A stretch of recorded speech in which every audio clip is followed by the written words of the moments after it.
Welcome back, everybody. I'm still Matt. I just did an entire take without turning my microphone on, and we're still playing Perfect Dark. So we'll just try this again.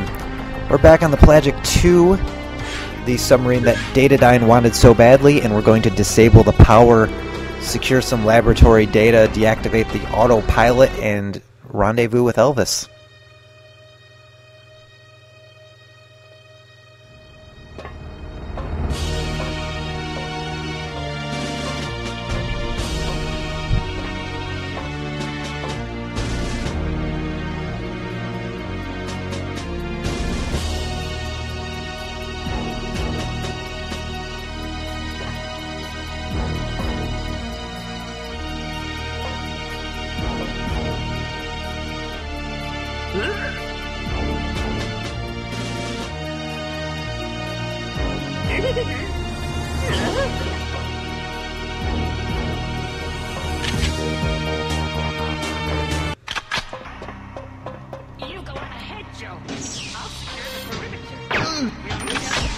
Yeah, so Elvis is off to secure the perimeter, even though there's only one door from where we started, and I'm going to sneak up on this man. Apparently he's got very good peripheral vision. Now it should be noted that this level is a lot like the G5 building in that people don't die very easily.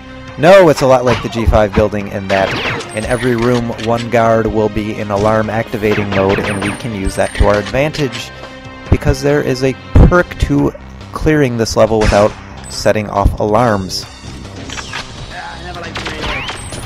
So instead of realizing that there is a threat on board, that man is just going to assume that that man died of natural causes and that he should be glad because he never liked them anyway. That man was smart. Darwinism has kicked in and he has died. So what we're doing here is we're going to head to the main power source and shut it off after killing this man. They'll be unable to conduct operations. And the way we're going to do that is using our X-ray scanner and activating only the green lights because the red lights are bad and we're only going to activate the green ones. But the power hasn't turned off. What do we do now? If we were head down here, we would see that there's another green light, but we're not going to use our X-ray scan for that because it is always green. And it seems we have shut off the power to only that room. But it was important, you see. We'll find out why later. No, we won't. It's going to remain a mystery.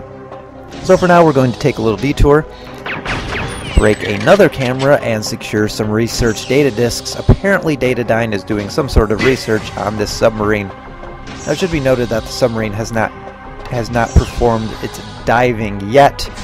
It is still on the surface, so we're going to mess around here and disrupt everything so that Datadyne cannot dive below the sea, because there is something very important deep below the sea.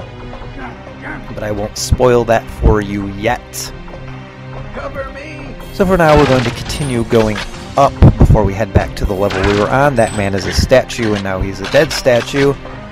And for now, we're going to deactivate the GPS and autopilot. Ship will wander off station. Yes, now Joanna has evil because she has purchased an evil laugh at the Evil Laugh store.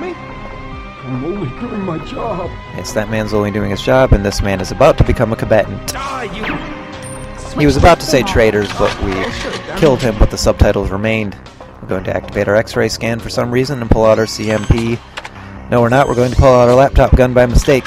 There we go. CMP with auto lock on.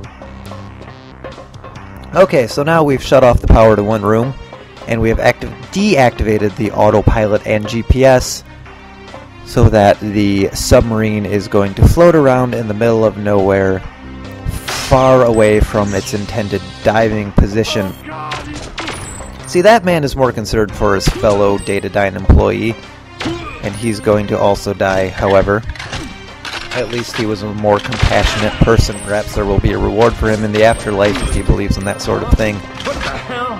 Now we're going to kill the man in alarm activating mode, and the other man is going to become in alarm activating mode. And it seems now we have cleared this entire area, and we're going to head to the area that activates the moon pool lift. But first we're going to see that this man is not dead, so that we are going to kill him, and that man is again in alarm activating mode. So we're going to kill him And now we have cleared the entire area. Or have we? As you're going to see here in this level, I become very lost and confused. I get lost on the way to my destination several times, and I tried to cover it up by making it look like that I'm investigating or something, but the fact is I don't know where I'm going. So what we've got here is the moon pool lift activation, and behind that door is actually the end of the level. And once we have completed all the objectives, we can end up in that area by cheating in this manner. We're going to activate our X-ray scanner, and we're going to see that behind that wall is the switch to the moon pool lift door, and apparently being able to see it is enough to activate it, and there's the end of the level. But we're not going to cheat in this actual playthrough. We're going to show you the exact way to complete the level the way it was intended, the more difficult way. And besides, we haven't completed all of our objectives yet. We still have to rendezvous with Elvis. But what happens there is if you go and get Elvis and head to that area and open the door, you can bypass much of the level, making it a little bit easier. But for now, we're going to head down into the depths of the submarine and find Elvis. Because when he said he was going to secure the perimeter, he meant he was going to hide behind a lot of Datadyne guards who are armed with guns. It's going to look very suspicious the deeper we go. I want to mention here that Datadyne tried to get the president to play ball and just loan them the Pelagic 2. When he didn't, they cloned him and didn't kill him. And when they found out that that tactic was foiled, they decided to just steal it in the middle of the day. In the storyline or the mission briefing, it says that Datadyne is getting daring, but it seems they could have just done this at any point, and it would have saved them a lot of time and effort. But we're going to ignore that for now and stop pointing out plot holes for now. Now, the further down we go, there are no more alarms, so we can use the tactic of drawing people out to our advantage, and shooting them through the glass still works. Also, doors help. Tactic I learned a lot in GoldenEye, especially in Surface 2, but that's a different game for a different time, and perhaps we'll play that later. For now, I'm going to use the advanced military tactic of trying to draw people out with bullets, but apparently these men are deaf, so it's going to be a fruitless endeavor. But we're going to try it anyway, because we don't want to be shot. Thing is, if you just head down these stairs and look around like an idiot, you're going to get shot, see? Get her. Yeah, just like that. So we're going to stand here at the top of the stairs, use them to our advantage. As I said before, use the level to make our own cover and take these men out. The AI here is just tuned to hone in on you, so they'll just walk right in front of your bullets.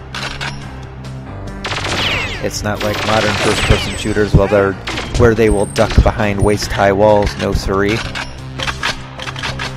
And we're going to head even deeper and deeper and see that Elvis is hiding behind even more guards. Guards who cannot hear firefights at the end of the hallway and are surprised when their friends are shot. I'm going to shoot them in the waist and continue downward.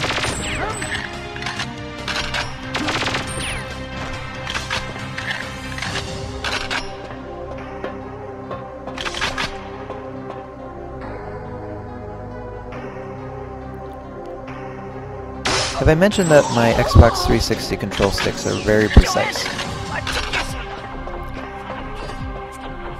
Yes, we're going to get out this old tub. I considered editing this part out because, as you will see, I do get lost. But it's just an example of my lack of sense of direction. I get lost in real life. I get lost in video games, and I get lost on the way to receptions, and I get lost in submarines. But that's just the way I am.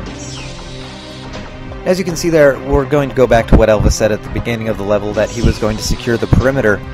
Apparently his idea of securing the perimeter is leading a bunch of guards to guard him. Apparently he is amused by this. Makes you think, doesn't it? Okay, so finally we're going to figure out where we're going, and this is the area that you can skip with that method I showed you earlier of using the X-ray scanner to open the door. Basically, you're skipping a murderer's row of guards, which isn't so difficult when you think about it, because all you have to do is just walk in and shoot them. But what Elvis likes to do is walk in front of you while you're shooting with his giant head and die, as I did on many separate playthroughs before getting it right this time. As you'll see on my left, we have those impenetrable barriers that Datadyne used in the 3rd level at their headquarters, and we can't get through those or push them over or shoot them, so we need to go the long way around. Another method of attack that you can use in this area is to throw the laptop gun against the wall and let it do its work, but oftentimes it simply will not fire, and then you will be out of bullets in your other guns, so it's sort of a waste of time and counterproductive.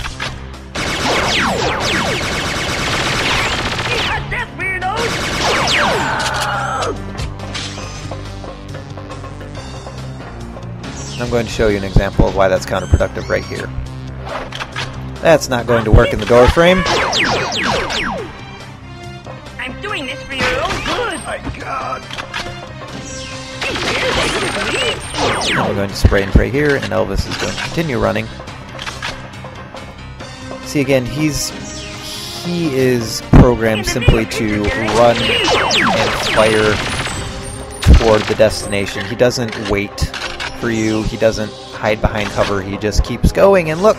We're at our objective, and there's the door that we snuck through last time. Can you see why we would want to do Diving that? operation has been disrupted on the surface. Time for a swim. I hope the government don't want to use this ship anytime soon. Do you remember planning C4? Because I sure don't. We're a little heavy-handed. No. Ah, that was securing the perimeter, setting it to explode. So we've destroyed a government vessel, and now we're heading to the deep sea. Can you guess what the next level is called? It's called Deep Sea, and I will see you guys next time under the sea. See.